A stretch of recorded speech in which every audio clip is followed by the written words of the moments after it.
Buried beneath the icy spine of Siberia, deeper than daylight could ever reach, there was a prison unlike any other.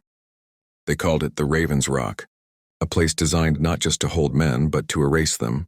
There were no windows, no whispers of wind, only steel, stone, and silence. No one had ever escaped. No one had even come close. It was said that once the world slammed shut behind you here, you ceased to exist. Victor Koval had once worn a uniform, an elite special forces operative, decorated and disciplined, but now he was prisoner to re-711. 5 years in solitary. Confinement had chipped away at everything. His pride, his muscles, even his sense of time. The days blurred into a gray haze of repetition. But not his mind. That he kept sharp, sharper than ever. They said he murdered a diplomat, a crime so cleanly staged that even his fingerprints said he did it. But he didn't, and no one cared. Not the judge. Not the prosecutor. Not even his fellow soldiers. Someone powerful wanted him gone, and the Raven's Rock was perfect. Victor spent 5 years in a cell no bigger than a bathroom, with cold concrete walls and a ceiling light that never turned off. He wasn't allowed to speak to other inmates. His meals came through a slot. The only voices he heard were orders from faceless guards. But somewhere inside him the fire hadn't died. It flickered. Quiet. Patient. And then one day, it whispered, "You can get out. Or die trying." Escape was insanity. Everyone knew that. The prison was monitored by motion sensors, retina scanners, pressure pads, and armed guards who rotated every 6 hours without fail. The walls were layered with reinforced concrete and steel mesh. The cameras, 360 degrees of unblinking. Vigilance had only seconds of dead space, barely enough to blink, but Victor didn't look for hope in the obvious. He studied people. Every guard had a pattern, a rhythm, a moment of distraction. He began behaving. No resistance, no complaints. He volunteered for cleaning duty, mopped floors, fixed books in the library. He helped medics in the infirmary. The guards called him the model inmate.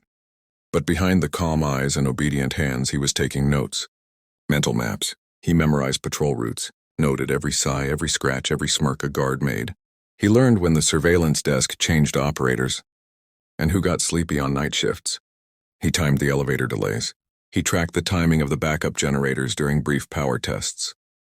He found 3 blind spots in the cameras, each no longer than 3 seconds. The vents were another story. Too narrow for a man. But Victor was willing to do what no one else would. He studied every route, every possible access. He thought, if I break 2 ribs? Maybe. But his first attempt wasn't perfect. During dinner, he faked a seizure. Convulsions, foam, the whole show. As 2 guards rushed him toward the infirmary, he watched the clock exactly 5 seconds in the dead zone. He struck hard, elbowing the younger guard in the throat, snatching his baton, swinging wildly. He made it to the maintenance panel by the hallway, but the vibration sensors in the wall triggered. Sirens screamed. Red lights bathed everything. They dragged him to solitary again. 32 days in the dark. Only bread and water. No sound except his breath and the beat of his heart. But now he knew. There were weaknesses. A year passed. He played the long game. His ribs healed. His reputation as a reformed man returned. The guards laughed with him. One of them even brought him a newspaper when no one was looking. Victor didn't trust him, but he listened. He listened to everything. Then came the storm. A blizzard like no other slammed into the region. Wind screamed. Ice battered the outer walls. The communications tower glitched in and out. Surveillance had blind patches. Backup systems had to be tested twice. And the guards? Half of them were stuck off-site. Victor moved. First, he constructed a decoy. A lifelike replica of himself under the blankets, a dummy made from rolled sheets, stuffed clothes, and molded soap shaped like a face. The guards wouldn't notice until morning.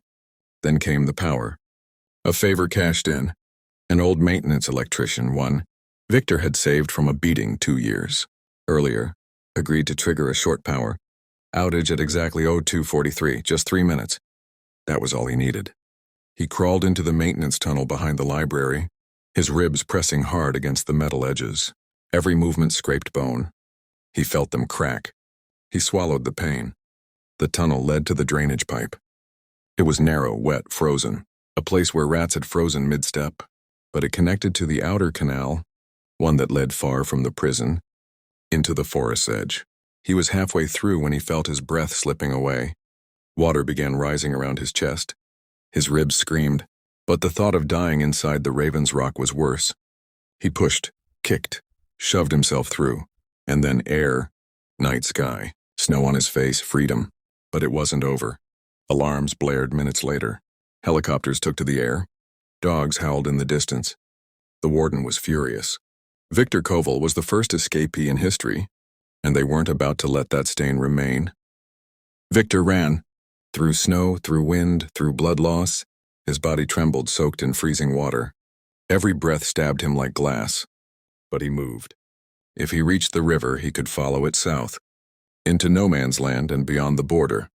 He was half a mile away when the thermal drone spotted him. The gunshot echoed across the trees. Pain exploded in his back. He fell. The river was in front of him, just meters away. He crawled, left a trail of red. Another shout. Another shot. This one missed. He rolled down the slope, crashing through the brush, and tumbled into the icy current. And then nothing. They never found the body. Weeks passed. Then months. Officially, Victor Koval was declared dead, drowned in the river after a daring but failed escape. His name was scratched off the prisoner list. But rumors began to spread. A border guard whispered of a man with hollow eyes and a scar down his spine, who crossed into the West. A former general in hiding suddenly disappeared after a visit from a stranger. Corrupt prosecutors began resigning unexpectedly, and in the darkest halls of the Raven's Rock, guards spoke in hushed tones. They didn't believe in ghosts. But every now and then, when the lights flickered and the cold wind howled through the vents, they remembered him. The man who escaped the inescapable, the man they never caught. Victor Koval, the legend who refused to die.